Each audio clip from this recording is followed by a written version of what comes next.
ছাগলের গোশত হালাল না হারাম? কে হালাল করছে? তাহলে আল্লাহ হারাম করলে যদি কুকুরের গোশত হারাম হয় আপনি খান না, আল্লাহ হালাল করলে যদি ছাগলের গোশত হালাল হয় আপনি খান, তো আল্লাহ হারাম করার পরেও আপনি সুদ খান কেন? হ্যাঁ বলেন তো। তাইলে যদি আপনি সুদে খান তো তাহলে আপনার কাছে কুত্তা আর ছাগলের মধ্যে পার্থক্য কই?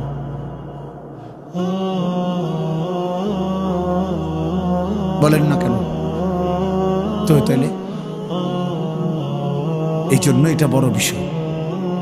একটা ছেলেকে বলল, একজন বাবাকেও বলল, পর্দার আড়ালের মা বোনকেও বলল, আমাকেও বলল, পার্থক্য শক্তি থাকতে হবে।